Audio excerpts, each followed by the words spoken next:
당신, 왜 여기 있어? 태성건설 공사판, 매캐한 먼지 속에서 시멘트 포대를 등에 진 여자가 비틀거리다 재벌 사장 차승조의 발치에 쓰러졌습니다. 헬멧 사이로 드러난 얼굴을 본 순간 승조는 숨이 멎었습니다. 저 여자, 3년 동안 온갖 험한 일도 다 도맡아 하는 고집불통입니다. 소장의 말에 승조의 시선은 해주의 거칠고 상처난 손에 고정됐습니다. 5년 전 불륜으로 내쫓았던 전철을 공사판에서 다시 만났습니다. 재벌 회장의 부인이었던 그녀에게 5년 동안 대체 무슨 일이 있었던 걸까요? 오늘의 사연 지금 시작합니다. 오늘도 함께 해주셔서 감사합니다. 구독과 좋아요를 눌러주시면 여러분에게 행운이 가득 찾아올 거예요. 오늘 하루도 행복하고 기쁜 일만 가득하시길 바랍니다. 세상 모든 사연을 정성스레 녹여내서 전하는 꼬순이네입니다. 저희 영상은 실화 바탕의 재구성 또는 창작된 시나리오를 바탕으로 제작되었으며 시각적인 몰입감을 위해 AI 생성 이미지를 활용했습니다. 따뜻한 마음으로 시청해 주시면 감사하겠습니다. 태성건설 사장 차승조는 검은색 벤치에서 내려 현장 책임자에게 고개를 끄덕였습니다. 신도시 복합단지 지하구역은 시멘트 냄새와 기계 소음으로 가득했습니다. 승조는 흰색 안전모를 쓰고 수행원 5명과 함께 지하 3층 공사 현장으로 내려갔습니다. 형광등 불빛 아래로 먼지가 춤을 췄습니다. 현장 소장이 승조의 앞을 걸으며 공사 진행 상황을 설명했습니다. 사장님, 이쪽 구역은 보시다시피 다음 주까지는 무조건 마무리를 지을 예정입니다. 차질 없게 하겠습니다. 승조는 대답 없이 주변을 둘러봤습니다. 그때 저 멀리서 비틀거리는 인부 한 명이 눈에 들어왔습니다. 등에 40kg짜리 시멘트 포대를 진 여성 인부였습니다. 그녀는 한 발 한 발 힘겹게 걸어오고 있었습니다. 승조는 무심코 그 모습을 지켜봤습니다. 여성 인부가 승조 앞 3m 지점에서 발을 헛디뎠습니다. 쿵 소리와 함께 시멘트 포대가 바닥에 떨어졌습니다. 여성 인부도 그대로 승조의 발치에 쓰러졌습니다. 승조의 구두에 먼지가 튀었습니다. 현장 소장이 얼굴이 하얘져서 황급히 달려왔습니다. 야, 이 사람아. 눈을 어디다 뜨고 다니는 거야? 사장님, 구두 더러워진 거 안 보여? 조심성도 없이 그냥. 승조는 쓰러진 인부를 내려다봤습니다. 노란색 안전모가 옆으로 굴러떨어졌습니다. 머리카락 사이로 여자의 얼굴이 드러났습니다. 승조의 눈이 커졌습니다. 숨이 목구멍에서 막혔습니다. 그 얼굴은 5년 전 자신이 집 밖으로 내쫓았던 여자였습니다. 윤혜주였습니다. 승조는 입술을 떨며 그녀를 바라봤습니다. 혜주는 고개를 들어 승조와 눈이 마주쳤습니다. 그녀의 눈빛에는 놀라움도 반가움도 없었습니다. 오직 차가운 무관심만이 가득했습니다. 혜주는 재빨리 고개를 돌렸습니다. 그녀는 일어나 흩어진 시멘트 가루를 맨손으로 긁어모았습니다. 윤혜주, 당신 정말 윤혜주 맞아? 승조가 덜덜 떨리는 목소리로 물었지만 혜주는 대답 대신 바닥을 후쳤습니다. 이거 다 돈인데. 아까워서 어떡해. 혜주의 입술에선 승조의 이름이 아닌 쏟아진 가루 걱정뿐이었습니다. 거친 손바닥에 하얀 가루가 묻었습니다. 손등에는 굳은 살과 상처 자국이 가득했습니다. 승조는 그 손을 멍하니 바라봤습니다. 5년 전 집안에서 곱게 피아노를 치던 그 하얀 손이었습니다. 지금은 시멘트 가루로 새하얗게 변한 거친 손이었습니다. 현장 소장이 혜주를 향해 다시 소리쳤습니다. 야, 윤씨. 멍하니 있지 말고 빨리빨리 안 치워. 사장님 앞길 막지 말고 저쪽으로 가. 혜주는 대답 없이 포대를 다시 등에 짊어졌습니다. 그녀는 비틀거리며 일어나 어둠 속으로 걸어갔습니다. 승조는 그녀의 뒷모습을 바라봤습니다. 굽은 어깨, 짧게 자른 머리카락, 낡은 작업복. 5년 전 우아했던 그 여자의 모습은 어디에도 없었습니다. 승조는 제자리에 서서 움직이지 못했습니다. 수행원 한 명이 조심스럽게 물었습니다. 사장님, 어디 불편하십니까? 안색이 안 좋으십니다. 승조는 넋이 나간 듯 고개를 돌려 현장 소장을 봤습니다. 저 여자, 여기 일한 지 오래됐나? 누구야? 현장 소장이 머리를 극적이며 대답했습니다. 아, 저 윤혜주 씨요? 한 3년 됐을 겁니다. 여기저기 공사판 떠돌면서 안 해본 일이 없는 여자예요. 3년이나? 네, 사장님.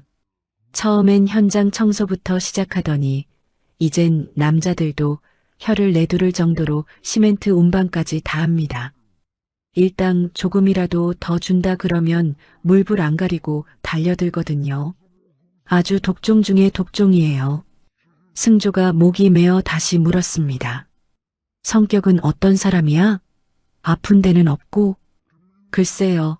원체 말이 없어서 속은 모르겠지만 고집 하나는 황소고집입니다. 제 몸 부서지는 줄도 모르고 일만 해요. 싫다는 소리 한 번을 안 하더라고요. 승조는 입술을 깨물었습니다. 그는 현장을 더 둘러보지 않고 차로 돌아갔습니다. 차 안에서도 혜주의 손이 계속 눈앞에 어른거렸습니다. 거칠고 상처난 그 손이 머릿속에서 지워지지 않았습니다. 승조는 회사 집무실로 돌아와 의자에 앉았습니다. 그는 책상 서랍을 열어 5년 전 이혼 서류를 꺼냈습니다. 서류 위에 혜주의 서명이 보였습니다. 떨리는 글씨였습니다. 승조는 서류를 다시 서랍에 넣고 내선 전화를 눌렀습니다. 최 비서. 네, 사장님. 부르셨습니까? 지금 당장 내 방으로 와. 10분 후 최 비서가 들어왔습니다. 승조는 창밖을 보며 말했습니다. 자네, 윤혜주라는 사람. 기억하나? 최 비서의 얼굴이 순식간에 굳었습니다. 사장님의 전 부인 말씀이십니까? 갑자기 왜? 오늘 현장에서 봤어. 그 사람이 공사판에서 노가다를 하고 있더군. 지난 5년간 그 여자가 어떻게 살았는지, 밥은 먹고 다녔는지 낱낱이 조사해. 알겠습니다. 오늘 안으로 보고해. 단 한 조각도 빠뜨리지 말고. 최 비서가 나간 뒤 승조는 의자에 기댔습니다. 그는 눈을 감았습니다. 5년 전 그날이 떠올랐습니다. 어머니 명예란이 사진을 탁자에 던졌습니다. 호텔 앞에 서 있는 혜주의 모습이었습니다. 낯선 남자와 함께였습니다. 어머니 명예란은 차갑게 몰아붙였습니다. 승조야, 똑똑히 봐라. 이게 네가 금이야 옥이야 아끼던 아내가 밖에서 하는 짓이다. 우리 가문에 이런 더러운 물건은 필요 없다. 당장 내쫓아. 승조는 그날 혜주에게 한마디 해명도 듣지 않았습니다. 그는 이혼 서류를 혜주 앞에 던졌습니다. 혜주가 덜덜 떨며 울먹였습니다. 승조야, 제발 내 말 좀 들어줘. 이거 다 오해야.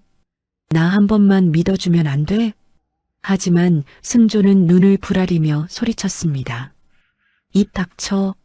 내 눈앞에 그 더러운 얼굴 치우라고. 당장 이 집에서 꺼져. 혜주는 짐도 제대로 싸지 못한 채 집에서 쫓겨났습니다. 그날 이후 승조는 혜주를 다시 보지 않았습니다. 아니, 보지 않으려 했습니다. 저녁 6시 최 비서가 보고서를 들고 왔습니다. 승조는 서류를 받아 펼쳤습니다. 첫 페이지에 혜주의 현재 주소가 적혀 있었습니다. 철거 예정 구역의 단칸방이었습니다. 월세 20만 원. 승조는 다음 페이지를 넘겼습니다. 그곳에 아이 사진이 있었습니다. 차가운 5살 남자아이. 승조는 사진을 뚫어져라 바라봤습니다. 아이는 자신과 똑같이 생겼습니다. 눈매며 오뚝한 코며 입술까지 모든 게 제 어린 시절 판박이었습니다. 승조의 손이 눈에 띄게 떨렸습니다. 그는 아이의 생년월일을 확인했습니다. 승조는 용수철처럼 의자에서 일어나 창가로 걸어갔습니다. 그는 차가운 유리창에 이마를 기댔습니다. 내가 무슨 짓을 한 거야? 임신한 여자를 그 빗속으로 내쫓았단 말이야? 승조의 목소리가 울음 섞여 떨렸습니다. 최 비서가 조심스럽게 물었습니다. 사장님, 안색이 너무 안 좋으십니다. 진정하십시오. 승조는 대답하지 않았습니다. 그는 보고서를 다시 집어들었습니다. 마지막 페이지에 추가 정보가 있었습니다. 혜주는 이혼 직후 산부인과를 방문했습니다. 하지만 진료 기록이 강제로 폐쇄되어 있었습니다. 누군가 일부러 기록을 지웠습니다. 승조는 보고서를 책상에 쾅 내려놓았습니다. 최 비서, 이 아이 유치원이 어디라고? 해맑은 유치원입니다. 사장님, 내일 아침 일찍 가서 아이 머리카락이든 뭐든 구해와. 당장 유전자 검사를 직접 확인하시겠다는 말씀입니까? 내 눈으로 확인해야겠어. 제일 빠른 곳에 맡겨. 아무도 모르게 비밀로 하고. 최 비서가 고개를 숙이고 나갔습니다. 승조는 다시 아이 사진을 봤습니다. 환하게 웃고 있는 아이의 얼굴이 가슴 등을 갈기갈기 찢는 것 같았습니다. 승조의 가슴이 쿵 내려앉았습니다. 그날 밤 승조는 집에 가지 않았습니다. 그는 집무실 소파에 누워 천장을 바라봤습니다. 잠이 오지 않았습니다. 혜주의 거친 손, 아이의 해맑은 얼굴이 번갈아가며 떠올랐습니다. 새벽 3시 승조는 일어나 서랍을 열었습니다. 5년 전 어머니가 준 사진들을 다시 꺼냈습니다. 그는 사진을 하나하나 돋보기를 보듯 들여다봤습니다. 호텔 앞 혜주의 모습, 낯선 남자와 악수하는 장면. 승조는 사진 뒷면을 확인했습니다. 날짜와 시간이 적혀 있었습니다. 그는 휴대전화를 꺼내 그날 자신의 일정을 확인했습니다. 아, 탄식이 터져 나왔습니다. 그날은 혜주의 생일이었고 승조는 해외 출장 중이었습니다. 혜주는 남편 없는 생일에 혼자 밥을 먹으러 나갔다가 사진이 찍힌 것이 분명했습니다. 승조는 사진을 책상에 팽개치고 머리를 감싸쥐었습니다. 내가 미쳤었지. 어머니 말만 믿고 내 마누라를. 내가 짐승보다 못한 짓을 했어. 다음 날 아침 9시 승조의 휴대전화에 문자가 왔습니다. 유전자 검사 기관에서 온 메시지였습니다. 결과 친자 확률 99.9% 승조는 힘이 빠져 휴대전화를 바닥에 떨어뜨렸습니다. 그는 책상에 두 손을 짚고 고개를 숙였습니다. 숨이 가빠졌습니다. 가슴이 칼로 베이는 것처럼 조여왔습니다. 승조는 비틀거리며 화장실로 걸어갔습니다. 그는 세면대에 찬물을 가득 받아 얼굴을 쳐박았습니다. 거울 속 자신의 얼굴이 송장처럼 창백했습니다. 나는 인간도 아니야. 임신한 아내를 길바닥으로 내쫓고 내 아들을, 내 자식을 저 먼지 구덩이에서 살게 했어. 승조는 세면대를 붙잡고 바닥에 주저앉았습니다. 그의 어깨가 어린아이처럼 들썩이며 떨렸습니다. 승조는 화장실 차가운 바닥에 주저앉아 한참을 움직이지 못했습니다.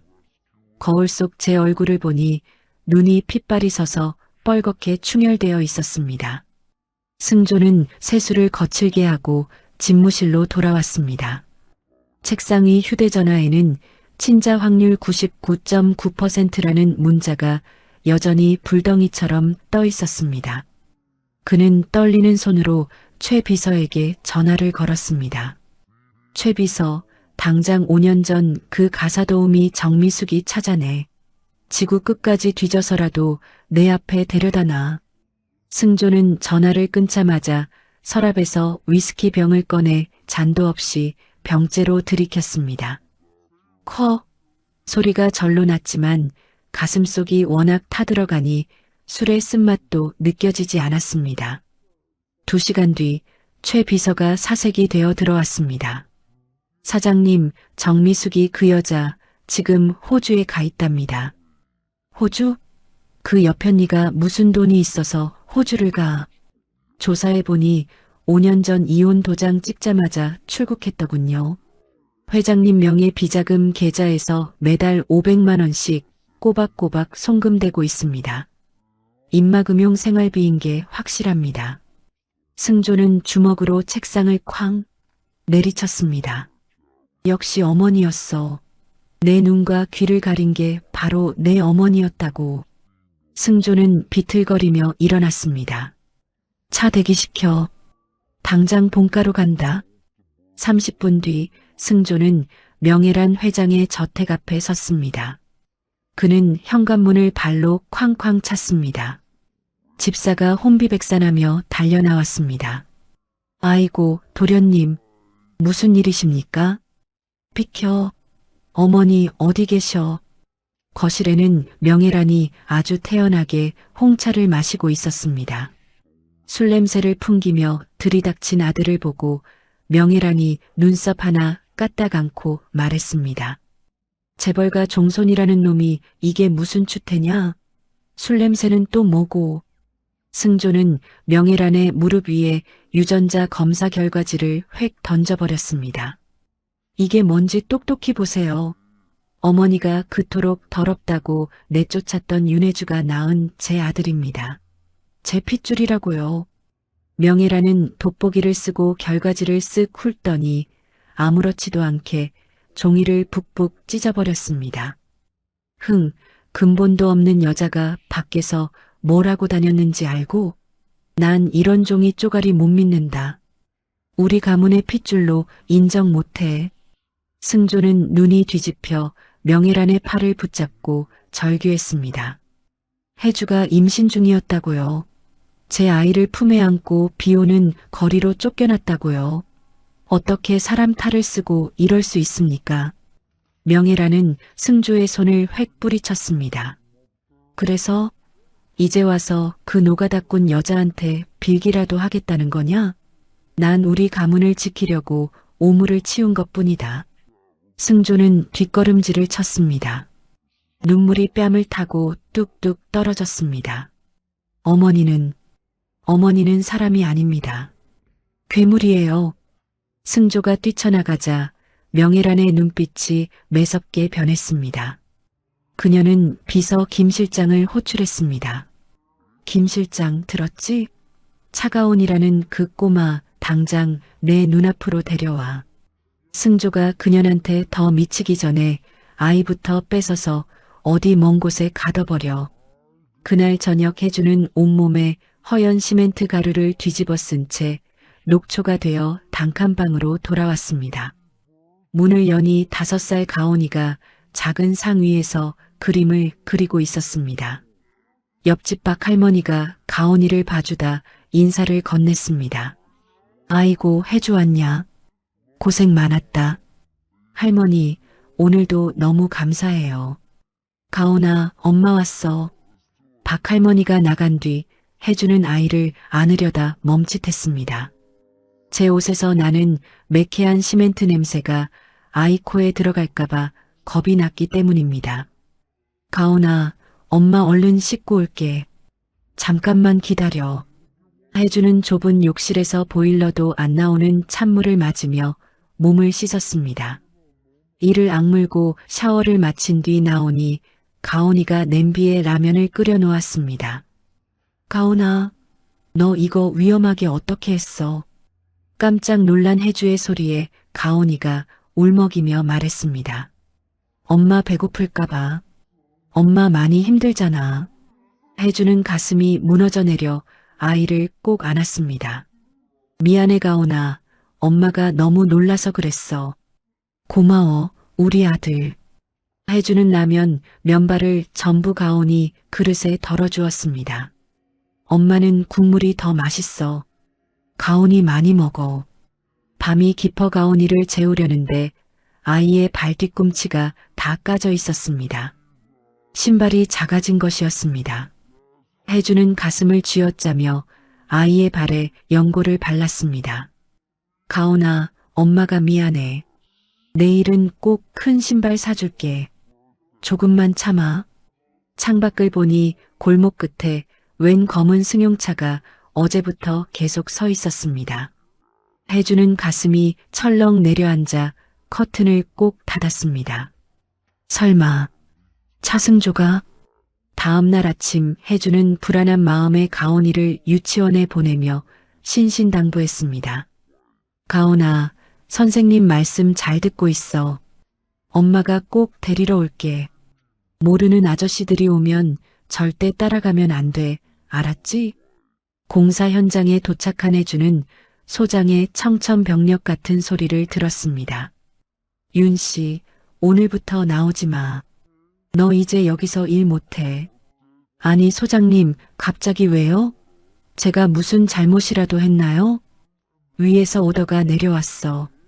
너 우리 회사 현장은 물론이고 이 동네 공사판에선 영구 퇴출이야. 누가 널 썼다간 우리 다 죽는데.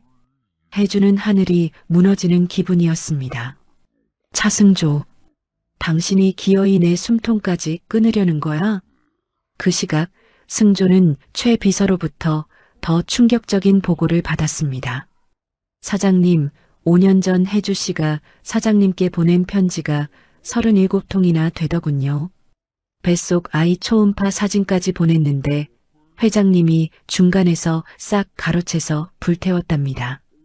승조는 눈앞이 캄캄해졌습니다. 그는 위스키 한 병을 다 비운 뒤 술에 취해 비틀거리며 혜주의 달동네 집으로 달려갔습니다. 가파른 계단을 기어오르듯 올라가 낡은 철문을 쾅쾅 두드렸습니다. 혜주야, 윤혜주, 문 열어. 문이 열리고 혜주의 얼굴이 보이자마자 승조는 집 안으로 들이닥쳤습니다. 혜주야, 왜 말 안 했어? 임신했다고 왜 나한테 안 말했냐고. 혜주는 승조를 밀치며 악을 썼습니다. 말했어. 편지도 쓰고 전화도 수천 번 했어. 당신이 무시했잖아. 내 말이 더럽다고 듣지도 않았잖아. 나는 몰랐어. 어머니가 다 막았단 말이야. 그게 이제 와서 무슨 상관인데? 당신은 나를 버렸어. 내 뱃속에 아이까지 버렸다고. 그때 안방 문이 열리고 가온이가 나왔습니다. 가온이는 울고 있는 엄마 앞을 딱 가로막고 승조를 노려봤습니다. 나쁜 아저씨, 우리 엄마 괴롭히지 마세요. 당장 나가요. 승조는 아이의 얼굴을 본 순간 그대로 무릎을 꿇고 주저앉았습니다. 자신과 똑 닮은 얼굴, 하지만 서러움과 분노가 가득한 저 눈빛. 가온아, 내 아들아. 승조가 가온이의 손을 잡으려 하자 가온이가 그 손을 쳐냈습니다. 가요. 저리 가라고요. 혜주는 승조를 문 밖으로 사정없이 밀어냈습니다. 나가. 내 아들한테 손대지 마.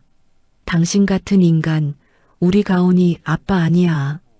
철문이 쾅 하고 닫혔습니다. 승조는 닫힌 문 앞에 머리를 쳐박고 짐승처럼 울부짖었습니다. 가온아, 아빠가 잘못했다. 가온아.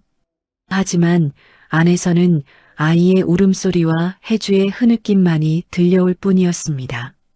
다음 날 아침 승조는 숙취로 머리가 깨질 듯 아팠습니다. 거울을 보니 눈밑이 시커멓게 죽어있는 게 영락없이 송장 같았습니다. 승조는 찬물로 세수를 어프어프하고 정장을 단단히 챙겨 입었습니다. 그는 곧장 어머니가 계신 본가로 향했습니다. 명예라는 아주 우아하게 아침 식사를 하고 있었습니다. 승조가 식당으로 들이닥치자 명예라는 포크를 탁 내려놓았습니다. 또 무슨 볼일이냐? 술 냄새도 안 가신 놈이 아침부터 무슨 추태야? 승조는 명예란 앞에 유전자 검사 결과지를 다시 내밀었습니다. 이번에는 법원에서 공증까지 받아온 시퍼런 서류였습니다.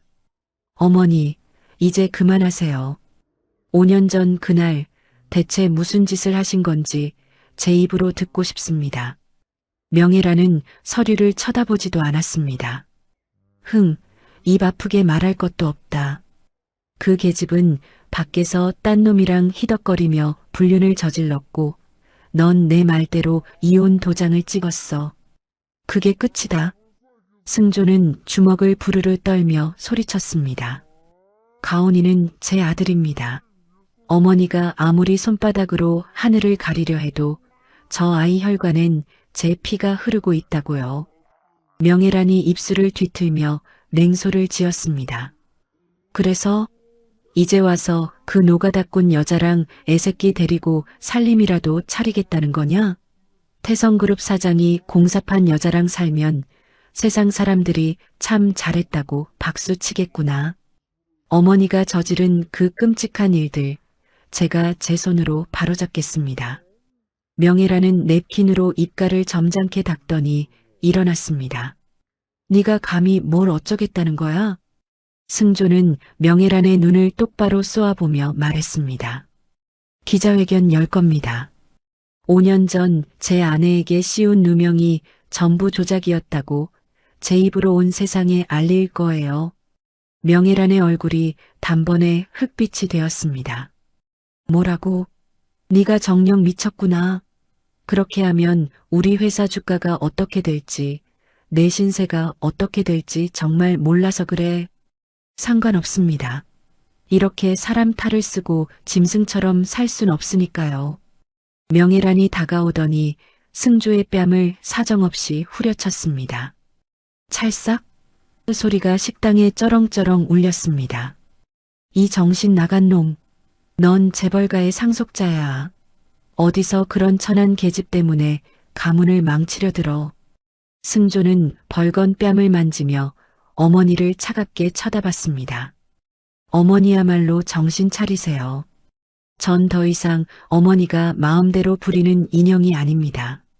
승조가 밖으로 뛰쳐나가자 명예라는 김 실장을 불러 고함을 쳤습니다. 당장 그 계집 뒤를 캐. 먼지 한 톨이라도 나오면 무조건 불륜으로 엮으란 말이야. 그리고 아이는 아직도 못 잡아왔어? 죄송합니다, 회장님. 곧 조치하겠습니다.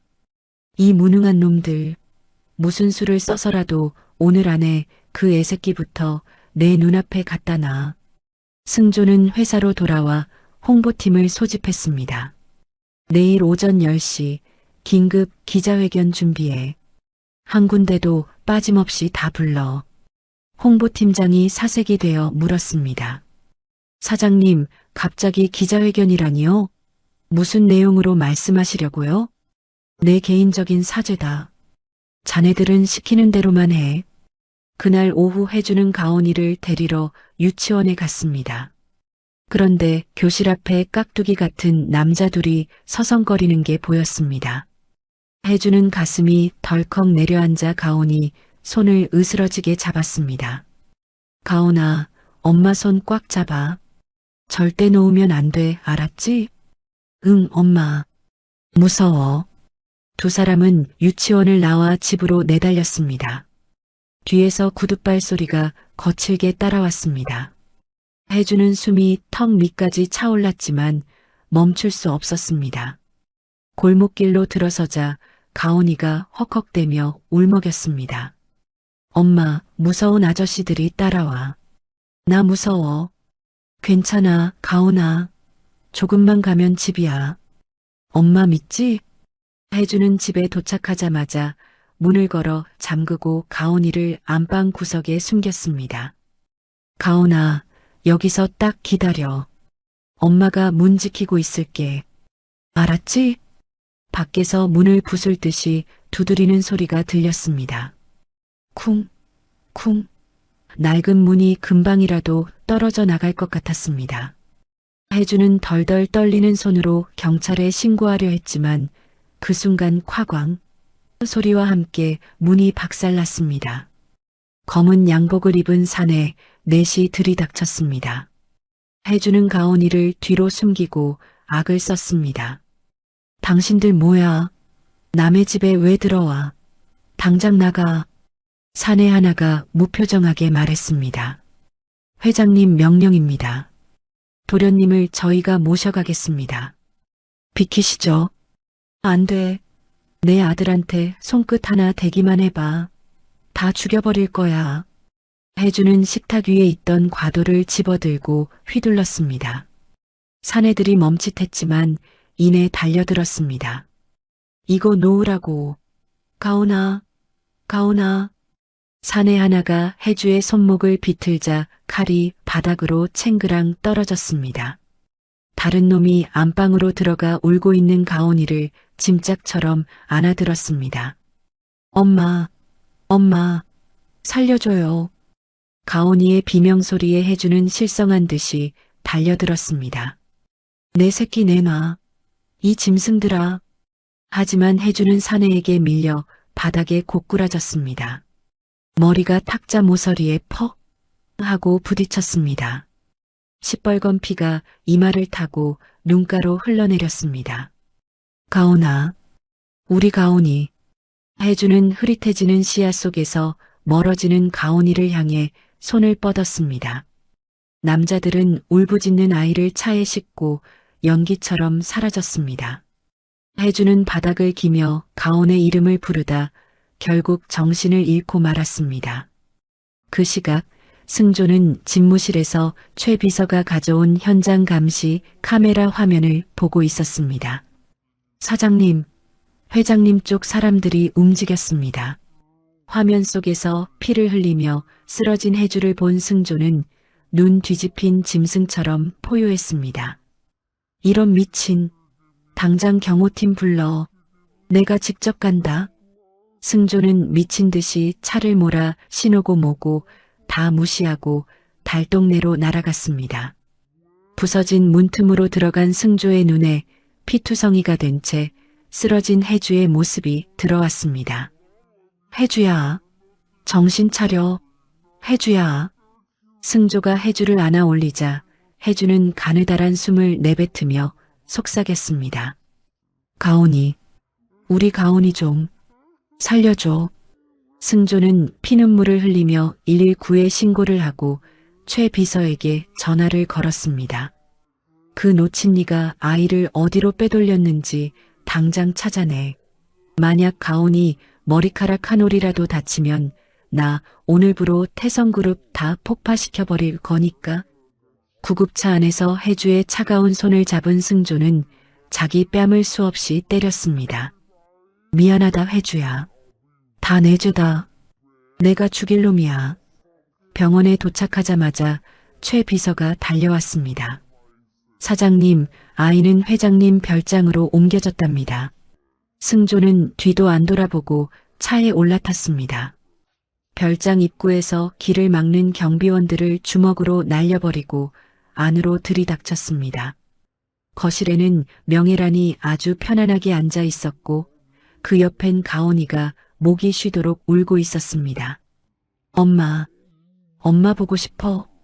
승조는 눈에 불을 켜고 달려가 명예란의 멱살을 움켜쥐었습니다. 어머니, 당신이 정령 사람입니까? 어떻게 제 새끼를 납치하고 애 어미를 피떡으로 만듭니까? 명예란은 눈 하나 깜빡 않고 말했습니다. 이 아이는 태성가의 귀한 핏줄이야. 그딴 천안년 밑에서 벽돌이나 나르며 클 애가 아니라고. 승조는 명예란을 바닥으로 획 밀쳐버리고 가온이를 안아들었습니다. 가온아, 아빠다. 아빠가 왔어. 가온이는 겁에 질려 승조의 가슴을 때리며 울부짖었습니다. 싫어. 아저씨 싫어. 우리 엄마 데려와. 엄마한테 보내줘. 승조의 가슴이 갈기갈기 찢어지는 것 같았습니다. 그는 가온이를 꼭 껴안고 밖으로 달렸습니다. 명예란이 뒤에서 소리쳤습니다. 차승조, 너 정말 끝까지 이럴 거야? 후회하게 될 거다. 후회는 어머니나 하세요. 전 이제 당신 아들 안 합니다. 병원 병실에 도착하자 혜주는 머리에 붕대를 칭칭 감고 겨우 눈을 뜨고 있었습니다. 승조가 가온이를 내려놓자마자 가온이가 혜주에게 날아가 안겼습니다. 엄마, 엄마, 가온아, 내 새끼, 무사했구나. 두 사람이 서로 부둥켜 안고 통곡하는 모습을 보며 승조는 문 앞에 서서 제 가슴을 주먹으로 쾅쾅 쳤습니다. 손마디가 터져 피가 났지만 마음이 아픈 거에 비하면 아무것도 아니었습니다. 승조는 전화기를 꺼내 명예란에게 마지막 통보를 날렸습니다. 어머니, 각오하세요. 이제 제 손으로 어머니가 가진 그 대단한 태성그룹 가루로 만들어버릴 거니까. 승조는 전화를 끊고 병실 안으로 들어갔습니다. 그리고 혜주와 가온이 앞에 털썩 무릎을 꿇었습니다. 혜주야, 가온아, 내가 죽일 놈이다. 이 못난 아빠 한 번만 용서해줘라. 재벌가 오만한 사장이 차가운 병원 바닥에 무릎을 꿇고 아이처럼 엉엉 울기 시작했습니다. 승조는 병실 차가운 바닥에 무릎을 꿇은 채 고개를 떨구고 있었습니다. 혜주는 제 품에서 바들바들 떠는 가온이를 꼭 안고 승조를 차갑게 내려다봤습니다. 5년 전 죄 없는 자신을 벌레 보듯 내쫓던 그 오만한 남자가 맞나 싶었습니다. 그만 일어나세요. 보기 흉합니다. 승조가 젖은 눈으로 고개를 들었습니다. 혜주야, 내가 죽일 놈이다. 사과하지 마세요. 그깟 사과 한마디에 내 억울한 5년이 씻겨갑니까? 우리 가온이가 아빠 없이 공사판 구석에서 울며 기다린 시간이 없어져요?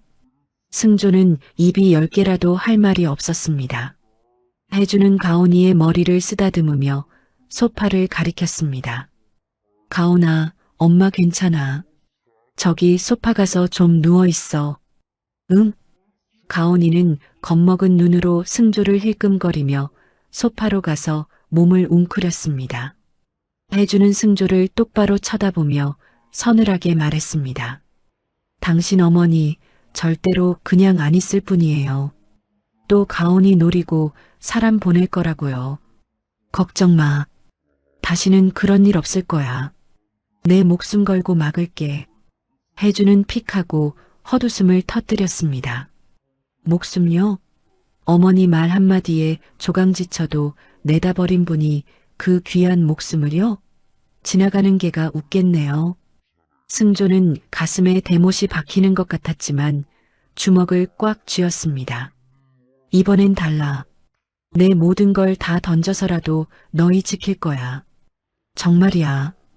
혜주는 지친 듯 눈을 감았습니다. 도움 필요 없으니 그냥 우리 모자 내버려 두세요. 그게 도와주는 겁니다. 안 돼. 가온이 내 아들이야.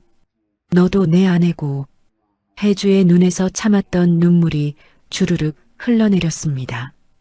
이제 와서 아빠 노릇? 남편 노릇? 5년 동안 당신 어디서 뭐 했어? 우리가 쓰레기통 뒤져가며 버틸 때 당신은 그 잘난 집구석에서 배 두드리고 살았잖아. 밤이 깊어 가온이와 혜주는 약 기운에 잠이 들었습니다. 승조는 병실 구석 딱딱한 의자에 앉아 자고 있는 두 사람을 뜬 눈으로 지켰습니다. 가슴이 미어지는 것 같아 자꾸만 마른 세수를 했습니다. 새벽 4시 고요한 병실에 최 비서의 전화가 울렸습니다. 승조는 복도로 조용히 나갔습니다. 사장님, 회장님이 지금 이사들 죄다 깨워서 비상 이사회 소집했습니다. 오늘 오전 9시 사장님 회의만 통과시키겠답니다. 승조가 입술을 짓씹으며 말했습니다. 그래, 노친이가 기어이 칼을 뽑으셨단 말이지. 알았어. 나도 준비한 게 있으니 차 대기시켜. 병실로 돌아오니 혜주의 눈이 떠져 있었습니다. 가보셔야 하는 거 아니에요? 해임 당한다면서요. 들었어? 미안해, 잠 깨워서. 회사를 잃을지도 모르는데 정말 괜찮겠어요? 승조는 혜주의 손을 잡으려다 멈칫하고는 미소 지었습니다. 회사야 다시 세우면 그만이지만 너희는 세상 어디에도 없잖아. 걱정 마. 오전 9시 태성그룹 본사 회의실. 명예라는 시퍼런 서슬을 내뿜으며 상석에 앉아 있었습니다. 승조가 문을 박차고 들어가자 이사들이 수군거리며 눈치를 봤습니다. 명예란이 앙칼지게 입을 열었습니다. 차승조 사장 해임안을 상정한다. 사생활이 문란하고 개인적인 문제로 경영을 방치해 회사에 막대한 손실을 끼쳤다. 승조가 기가 막힌 듯 껄껄 웃었습니다. 품이요? 어머니 입에서 품이 소리가 나오니 참 우습네요. 어머니가 5년 전에 내 마누라한테 누명 씌워 내쫓은 건 품이 있는 짓입니까?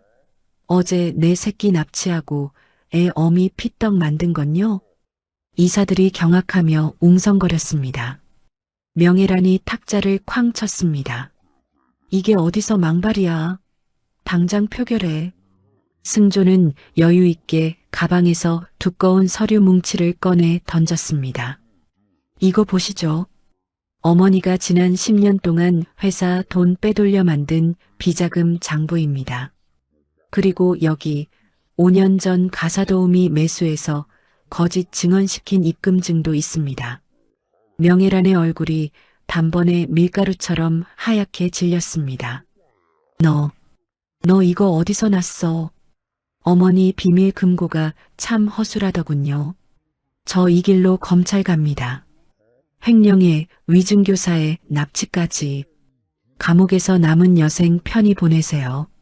명예란이 거품을 물고 쓰러지려 했지만 승조는 뒤도 안 돌아보고 회의실을 나왔습니다. 복도를 걷는데 그렇게 가슴이 후련할 수가 없었습니다. 그는 곧장 검찰에 고발장을 접수하고 병원으로 달려갔습니다. 혜주야, 나 다녀왔어. 병실 문을 열자 혜주와 가온이가 아침 식사를 하고 있었습니다. 회사는 어떻게 됐어요? 결별했어. 이제 그 노친네 검찰 조사받아야 할 거야. 다신 너희 근처에 얼씬도 못하게 만들었어. 혜주의 눈이 동그래졌습니다. 재벌가 아들이 제 손으로 어머니를 고발했다는 소리에 가슴 한구석이 덜컥 내려앉는 기분이었습니다. 승조는 가온이 앞에 다시 무릎을 꿇었습니다. 가온아, 이 아저씨가 사실 내 아빠야. 아빠가 너무 늦게 와서 미안해. 가온이는 여전히 무서운지 혜주 뒤로 쏙 숨어버렸습니다. 승조는 가슴이 아렸지만 억지로 웃어 보였습니다. 괜찮아.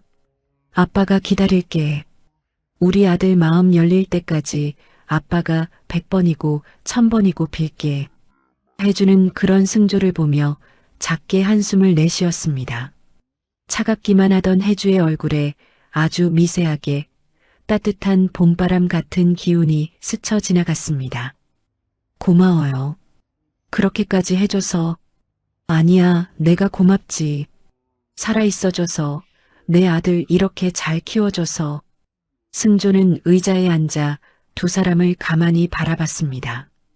이제야 잃어버린 5년의 퍼즐 조각들이 하나둘 맞춰지는 기분이었습니다. 하지만 이건 시작일 뿐이었습니다.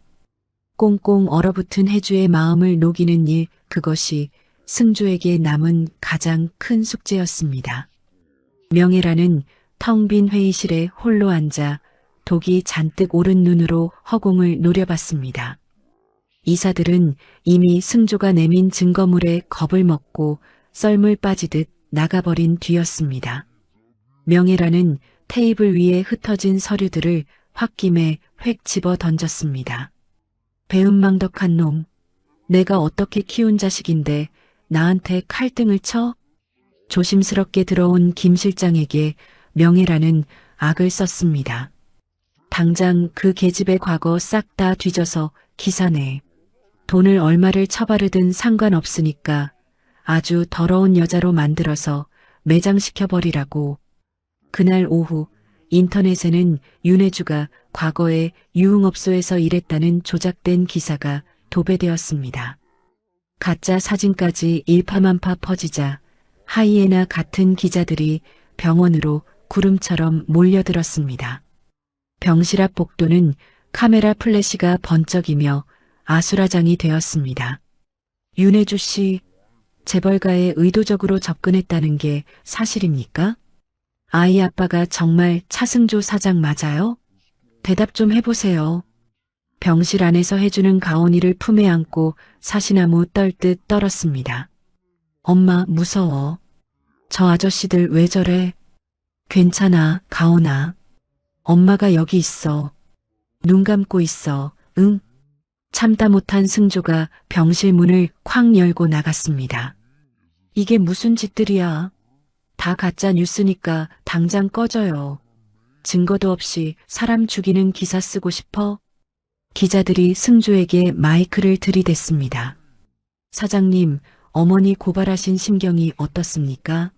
정말 그 여자 때문에 천륜을 저버린 겁니까? 그때 겁에 질린 가온이가 엄마를 찾아 병실 밖으로 고개를 내밀었습니다. 그 순간 수십 대의 카메라 플래시가 아이 얼굴에 대고 터졌습니다. 으앙, 눈부셔. 엄마, 엄마. 가온이가 비명을 지르며 바닥에 엎어졌습니다. 해주는 비명을 지르며 아이를 감쌌고 승조는 눈이 뒤집혀 소리쳤습니다. 당장 카메라 안 치워. 내 자식 건드리면 다 죽여버릴 줄 알아. 의사가 급히 달려와 가온이를 진찰하더니 고개를 저었습니다. 심한 공황 발작입니다. 5살짜리가 감당하기엔 너무 큰 충격이에요. 가온이는 잠결에도 무서워, 엄마. 아저씨들 무서워. 하며 신음했습니다. 승조는 제 손등이 터지는 줄도 모르고 벽을 쾅쾅 쳤습니다. 어머니, 기어이 내 자식 숨통까지 조이시겠다 이거지? 승조는 최 비서를 시켜 포털 사이트에 기사를 모조리 내리게 하고 허위 사실을 퍼뜨린 언론사들을 전부 고소하라고 불호령을 내렸습니다. 해주는 하얗게 질린 얼굴로 승조를 애원하듯 쳐다봤습니다. 승조 씨, 가온이만이라도 제발 숨 쉴 수 있는 곳으로 보내주세요. 부탁이에요. 승조는 해주의 거친 손을 꽉 잡았습니다. 미안해, 해주야. 다신 이런 일 없게 할게. 내 집, 펜트하우스로 가자. 거긴 아무도 못 들어와. 다음 날 태어난 해주와 가온이는 승조가 사는 50층 높이의 으리으리한 집으로 옮겼습니다. 넓은 거실과 반짝이는 가구들이 가득했지만 해주는 가시방석에 앉은 듯 불편해했습니다. 가온아, 여기가 내 방이야. 아빠가 미리 준비했어. 방 안에는 장난감과 동화책이 산더미처럼 쌓여 있었습니다. 가온이는 조심스럽게 곰인형 하나를 품에 안았습니다. 엄마, 나 이거 가져도 돼? 여기서 정말 살아도 되는 거야? 해주는 승조를 한번 보고는 힘겹게 고개를 끄덕였습니다. 그래, 우리 가온이 하고 싶은 거 다 해. 밤이 깊어 가온이가 잠들자 승조는 창밖 야경을 보는 해주 곁으로 다가갔습니다.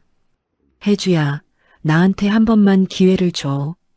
5년 동안 못해준 거 내 평생을 다해서 갚을게. 해주는 고개를 가로저었습니다. 깨진 그릇을 어떻게 다시 붙여요. 전 당신을 다시 믿는 게 너무 무서워요. 그럼 내가 매일매일 증명할게. 죽을 때까지 속죄하며 살게. 승조는 그날 밤 소파에서 잠을 청하며 서재 서랍에서 낡은 수첩 하나를 꺼냈습니다.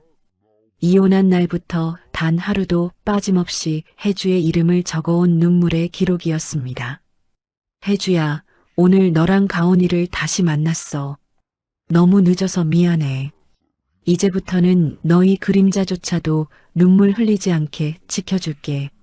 다음 날 승조는 어머니 명예란이 구속을 피하려고 병원에 가짜로 입원했다는 소식을 듣고 VIP 병실로 들이닥쳤습니다. 명예란은 환자복을 입고도 아주 오만한 자세로 누워 있었습니다. 거짓말인 거 다 압니다. 구속 피하려고 꾀병 부리시는 거죠? 명예란이 차갑게 비웃었습니다. 그래, 꾀병이다. 내가 이렇게 무너질 것 같으냐? 넌 이제 내 아들 아니야. 그 노가다꾼 여자랑 같이 지옥으로 떨어지게 해주마. 승조는 어머니를 똑바로 쳐다보며 선언했습니다. 지옥에 갈 사람은 제가 아니라 어머니입니다. 평생 감옥에서 사죄하며 사세요. 병실 밖으로 나오니 검찰 수사관들이 기다리고 있었습니다. 차승조 씨, 명예란 회장 고발 건으로 오셨죠? 조사실로 가시죠. 네, 가겠습니다. 제가 가진 비리 장부 전부 다 내놓겠습니다. 자신을 키워준 어머니와 정면으로 맞붙는 긴 전쟁이 시작되었습니다. 하지만 승조는 두렵지 않았습니다. 집에서 기다리고 있을 아내 혜주와 아들 가온이를 생각하면 그는 못할 일이 없었습니다. 승조는 검찰 조사를 마치고 펜트하우스로 돌아왔습니다. 현관문을 열자마자 거실 뉴스 화면에 명예란의 구속영장이 기각되었다는 소식이 대대적으로 나오고 있었습니다. 혜주는 넋이 나간 얼굴로 승조를 쳐다봤습니다. 영장이 기각됐대요. 그 무서운 노인네가 풀려난 거예요? 승조는 힘없이 소파에 주저앉았습니다. 어머니가 평생 쌓아온 그 징글징글한 인맥이 움직인 거야. 하지만 여기서 안 끝내. 다시 싸워야지. 포기 못해. 그때 가온이가 방에서 새 옷을 입고 나왔습니다. 승조가 처음으로 사준 번듯한 옷이었습니다. 엄마, 나 오늘 유치원 가도 돼? 친구들 너무 보고 싶어. 혜주는 불안한 기색이 역력했습니다. 가온아, 며칠만 더 엄마랑 집에 있자. 응? 싫어. 집에만 있으니까 답답해. 유치원 가서 노래 부르고 싶단 말이야. 승조가 다가가 가온이의 눈을 맞췄습니다. 가온아, 아빠가 유치원까지 안전하게 데려다 줄게. 아빠가 꼭 지켜준다고 약속했지? 가온이가 승조를 빤히 보더니 고개를 끄덕였습니다. 응, 아빠랑 같이 갈래. 다음 날 아침 승조는 가온이를 유치원에 데려다 주었습니다. 경호원들이 탄 차가 뒤를 든든히 지켰습니다. 유치원 입구에서 가온이는 손을 흔들며 밝게 웃었습니다. 아빠, 나 재밌게 놀고 올게. 승조는 가온이의 머리를 쓰다듬으며 웃어 보였습니다. 하지만 가슴 한구석엔 여전히 불안한 기운이 가시지 않았습니다. 오후 3시 하원 시간이 되었습니다. 승조는 꽃다발 하나를 들고 유치원 앞에서 가온이를 기다렸습니다. 아이들이 하나둘 제잘되며 쏟아져 나왔지만 아무리 기다려도 가온이의 모습은 보이지 않았습니다. 불길한 예감이 승조의 온몸을 훑고 지나갔습니다. 선생님, 우리 가온이 왜 안 나와요? 선생님이 얼굴이 하얗게 질려서 달려나왔습니다. 사장님, 죄송해요. 가온이가 화장실 간다고 나갔는데 아무리 찾아도 안 보여요. 승조의 눈앞이 캄캄해졌습니다. 그는 미친 듯이 유치원을 헤매며 소리쳤습니다. 가온아, 차가온, 대답해. CCTV를 확인하니 명예란의 비서가 가온이의 손을 잡고 뒷문으로 유인해 차에 태우는 장면이 찍혀 있었습니다. 승조는 주먹으로 벽을 쾅 쳤습니다. 어머니, 기어이 내 천륜을 끊으시겠다 이거지. 승조는 곧장 펜트하우스로 달려갔습니다. 혜주가 현관에서 가온이를 기다리다 승조의 빈손을 보고 그 자리에 주저앉았습니다. 가온이는요? 우리 아들 어디 갔어요? 혜주야, 미안해. 어머니 비서가 채갔어. 혜주는 승조의 가슴을 주먹으로 쥐어박으며 통곡했습니다. 당신이 지킨다며, 안전하다며, 미안하다면 내 자식이 돌아와? 우리 불쌍한 가온이가 얼마나 무서울 텐데. 승조도 피눈물을 흘리며 혜주를 안았습니다. 내가 찾아올게. 죽어서라도 찾아올게. 그때 승조의 휴대전화가 울렸습니다. 명예란이었습니다. 아이를 돌려받고 싶으냐? 그럼 내 집은 전부 포기하고 해외로 떠나라. 그리고 그 천한 계집이랑도 끝내. 아이는 내가 태성그룹 후계자로 키우겠다. 어머니, 제발 그만하세요. 아이가 무슨 죄입니까? 선택은 내 몫이다. 아이 얼굴 다시 못 봐도 좋다면 마음대로 해라. 전화가 끊겼습니다. 혜주는 승조의 소매를 붙잡고 울부짖었습니다. 다 줘요. 회사고 돈이고 다 주라고요. 가온이만 살려주면 난 길거리에서 구걸해도 좋아. 승조는 눈을 부라리며 최 비서에게 전화를 걸었습니다. 어머니 비서 가족들 어디 있어? 당장 찾아내. 승조는 비서의 아내와 아이들을 볼모로 삼듯 찾아가 김 실장을 압박했습니다. 결국 김 실장은 울먹이며 장소를 실토했습니다.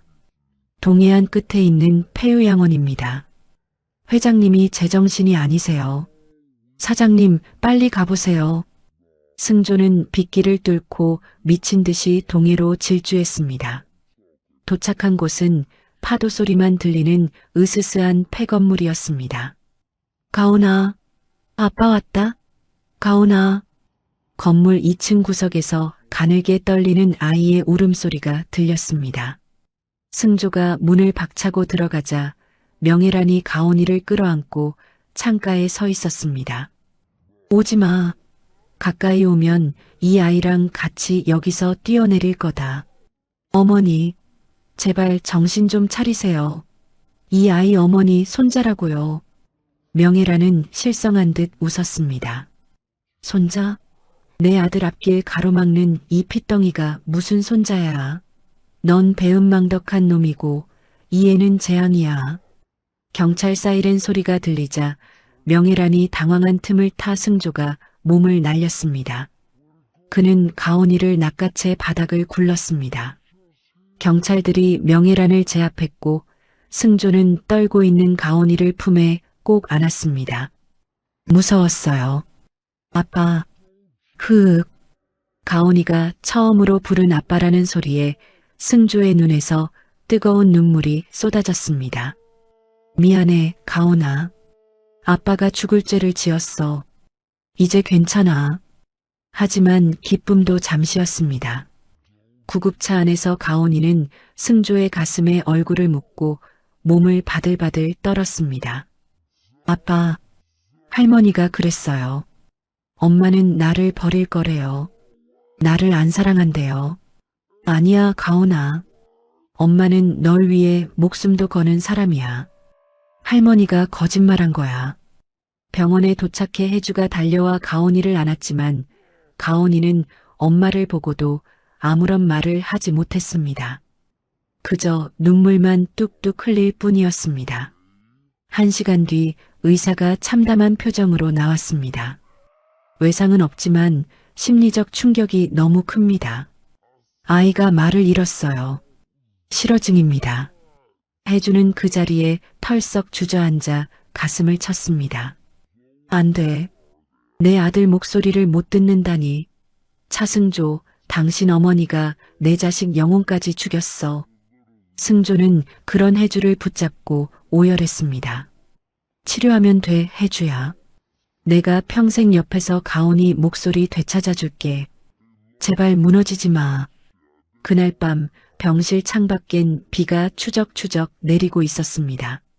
혜주는 가온의 손을 잡고 밤을 새웠고 승조는 병실 문 앞에서 제 가슴을 쥐어뜯으며 새벽을 맞이했습니다. 이제 돈도 명예도 다 필요 없었습니다. 오직 아들의 다친 마음을 여는 것, 그것만이 승조의 남은 인생 목표가 되었습니다. 일주일이 지났습니다. 가온이는 여전히 입을 꾹 다문 채 말을 하지 않았습니다. 병원 심리치료실에서 의사가 장난감을 들고 가온이와 놀아주려 애를 썼지만 아이는 멍한 눈으로 벽만 바라볼 뿐이었습니다. 혜주는 병실에서 가온이 손을 꼭 잡고 동화책을 읽어주었습니다.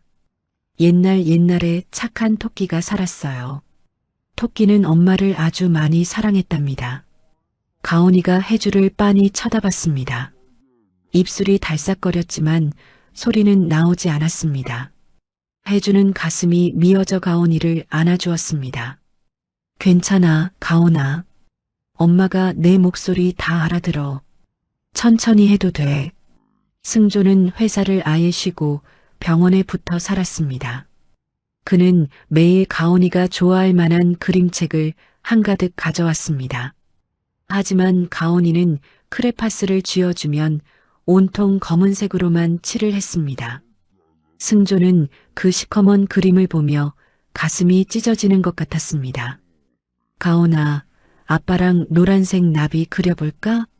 아빠가 정말 미안해. 이 못난 아빠 때문에 우리 아들이.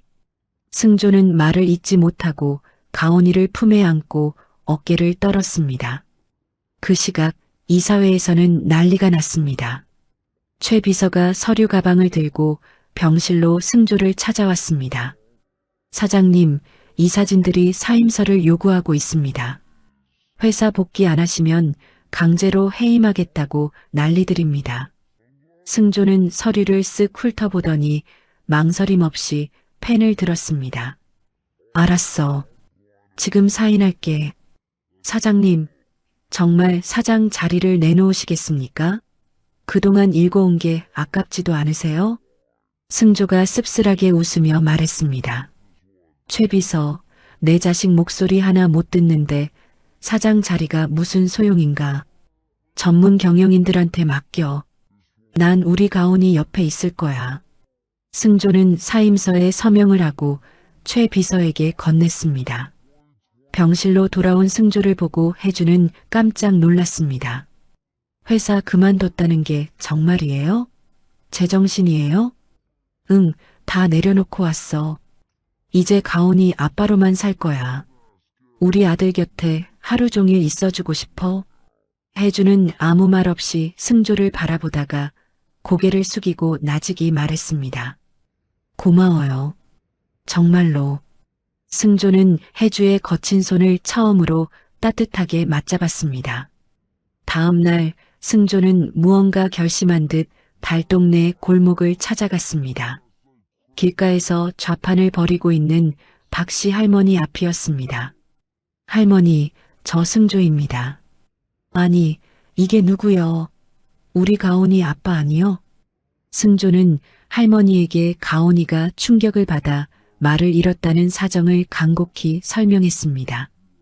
박씨 할머니는 앞치마에 손을 닦으며 벌떡 일어났습니다. 아이고, 그 착한 것이 얼마나 무서웠으면. 당장 가세. 내 강아지 보러 지금 당장 가야지. 승조는 할머니를 모시고 병실로 들어갔습니다. 침대에 멍하니 앉아있던 가온이의 눈이 번쩍 뜨였습니다. 어머나, 우리 가온이, 이 할미가 왔다. 할머니가 가온이를 덥석 안아들었습니다. 가온이는 할머니 품에 얼굴을 묻더니 몸을 바들바들 떨며 울기 시작했습니다. 할머니는 가온이 등을 토닥토닥 두드렸습니다. 울지 마라, 가온아. 이 할미가 왔으니까 아무도 너 못 건드려. 응? 그때였습니다. 가온이의 떨리는 입술 사이로 기적 같은 소리가 터져 나왔습니다.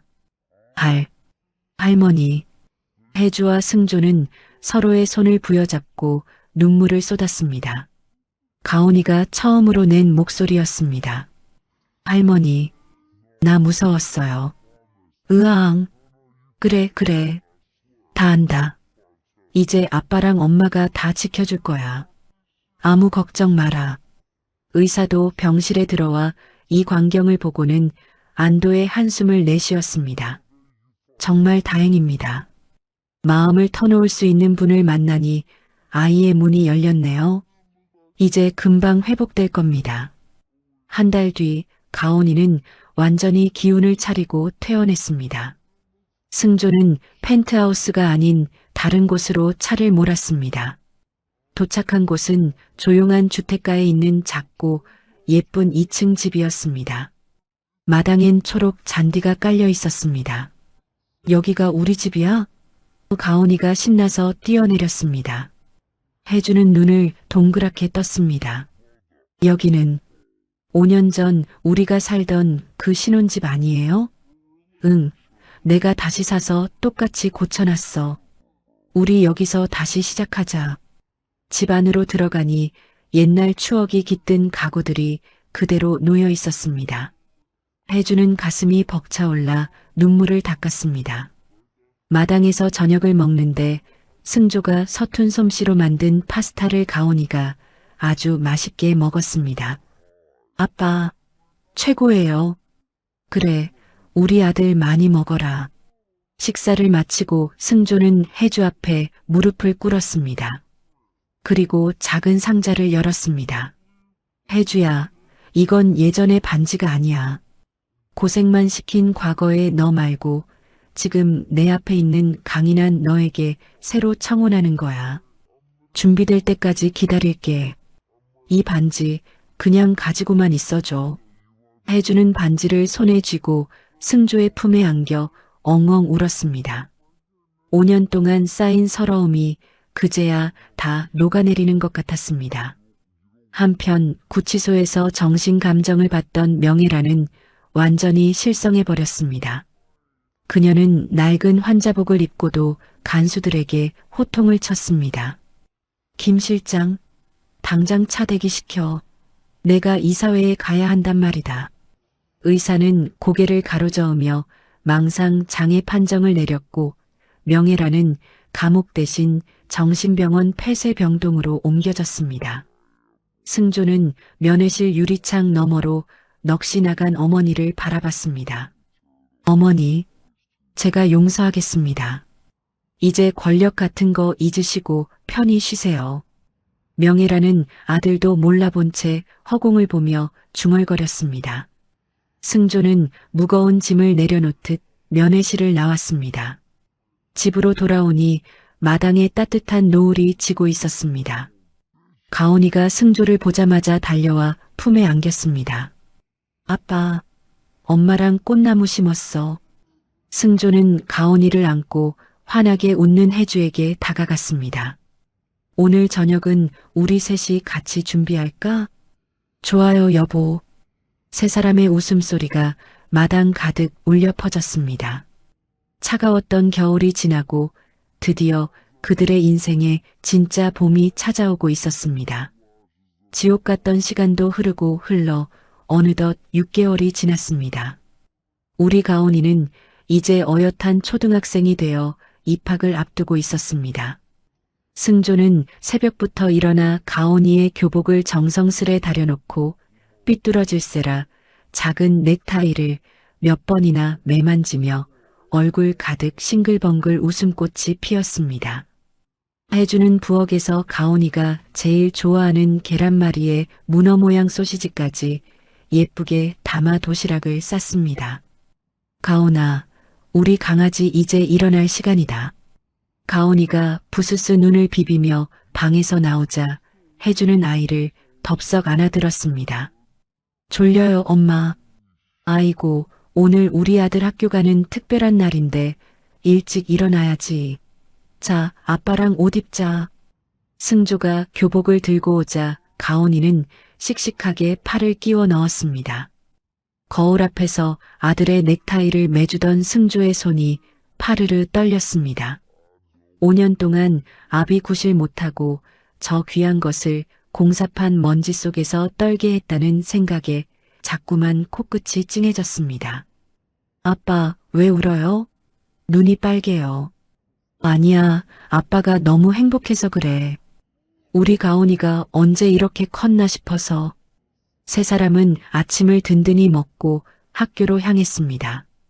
교문 앞은 벚꽃잎이 눈처럼 흩날리며 가온이의 앞날을 축복해주고 있었습니다. 승조는 가온이의 작은 손을 꽉 잡고 걸었고 혜주는 그 든든한 뒷모습을 연신 카메라에 담으며 눈물을 훔쳤습니다. 입학식 날 우리 가온이가 무려 신입생 대표로 단상에 올랐습니다. 씩씩하게 걸어나가 선서를 하는 아들의 목소리가 강당에 쩌렁쩌렁 울려 퍼졌습니다. 저희는 오늘부터 친구들과 사이좋게 지내고 씩씩한 초등학생이 되겠습니다. 객석에 앉아있던 승조는 감격에 겨워 혜주의 어깨를 감싸 안았습니다.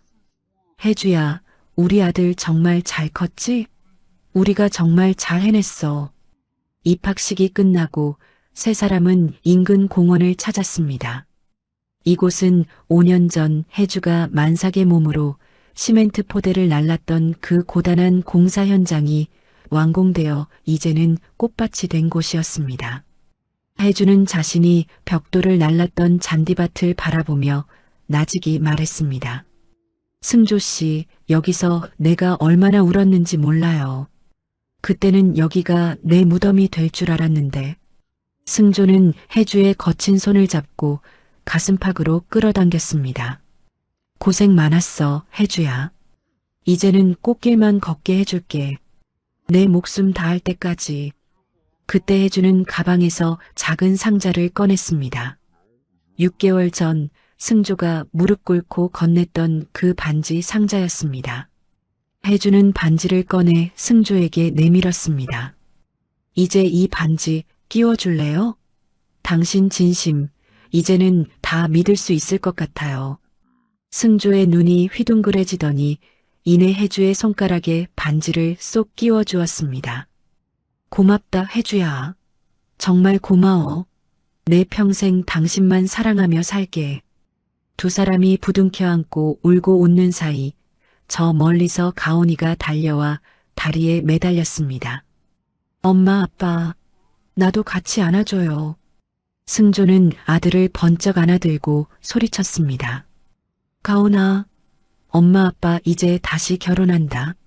우리 이제 평생 같이 살 거야. 가온이가 까르르 웃으며 승조의 목을 껴안았습니다. 와, 신난다. 이제 우리 아빠랑 계속 같이 있는 거지? 한 달 뒤 승조는 그 잘난 재벌 사장 자리 대신 사회적 기업을 새로 차렸습니다. 돈보다 사람이 먼저라는 걸 깨달은 승조는 어려운 형편의 노동자들을 돕는 일을 시작했습니다. 화려한 회장실은 없지만 작은 사무실에서 땀 흘려 일하는 승조의 얼굴은 그 어느 때보다 빛이 났습니다. 혜주 역시 재단을 운영하며 가온이처럼 상처 입은 아이들을 돌보는 천사가 되었습니다.